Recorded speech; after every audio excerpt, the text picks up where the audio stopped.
This is Ken Pyle with VOD TV at the 2012 Broadband Communities Summit, and we're very pleased to be with Tim Nulty of EC Fiber. EC Fiber, a very interesting story. It really is community broadband. Tim, why don't you tell us a little bit about EC Fiber and how it started?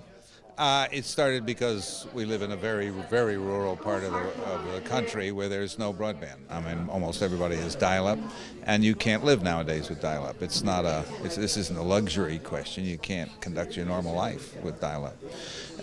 The big companies won't come. They just won't go there.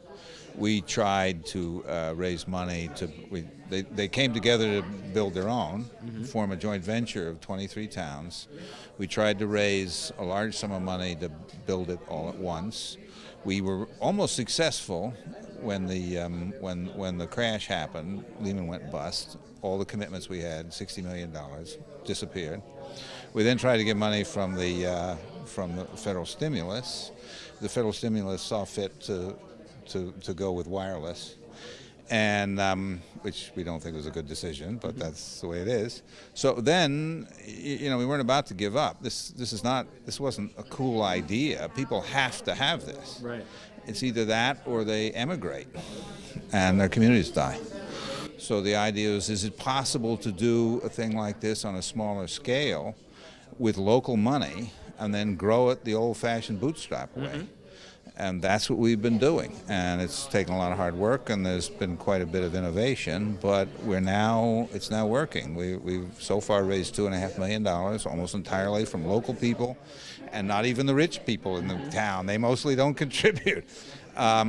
We've raised it with some very innovative financing, and we've built a network. It's up, running, people are getting service, and more people are investing, and we're growing. And so it's a tremendous feeling. I mean, the level of commitment in the community is unbelievable. And in some ways, it's almost better we didn't get the money, because we could never have, first of all, we couldn't move nearly as fast and efficiently with money from either the capital markets, and certainly not from the federal government, as we have. In fact, we build much cheaper and much faster than we could ever do and the level of local commitment. I mean, this isn't something they got handed to them. Right. We're doing it. Yeah, this is real local investing. I mean, I think there's a new term, local vesting. Okay. But this is local people absolutely going into their piggy banks and taking out and investing. This isn't contributions. These are actual investments. And it's tremendous. It's the most fun thing I've ever done in my life. Well, and I'd like to go back to the investment in a second, but I would like to talk a little bit about that, because I think we'd be remiss if not, we didn't give a little bit of your background, because you're an economist, a very well-renowned one, and you have quite a background. So tell us a little bit about your career, because it's not like you're just a farmer out in Vermont doing this. No, I am a Vermonter, but you're right, I'm not a farmer. No, I have a PhD in economics and finance from Cambridge University in England. I started my life as an academic and teaching in Cambridge and Oxford. And I came back to the United States, and I was the chief economist for the U.S. Senate Commerce Committee and then for the House Commerce Committee for 10 years. So I was particularly, telecom was one of my main things. I mean, I had a lot of staff and we did a lot of stuff, but telecom was my thing.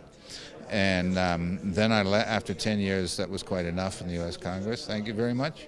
And I went to the World Bank. I spent 10 years there as the most senior official responsible for telecom lending of the World Bank.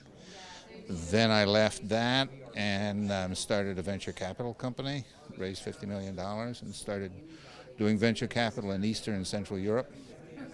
I lived in Budapest. And that was sufficiently successful so I don't have to work anymore. Came back, was going to retire, but Bill Richardson, who was then the Secretary of Energy, he was Secretary of Energy under Clinton. Yeah. He asked me to not retire and be his chief financial advisor, which I was for the last 2 or 3 years of the Clinton administration. Then I did retire with the new administration that came in after that, and came up to Vermont, my home state, expecting to lie around. And now you're here on camera. Yeah, now I'm here on camera, and I'm not retired. I mean, well, the question is, it didn't appeal to me. Well, so instead of golf, you created your own fiber system.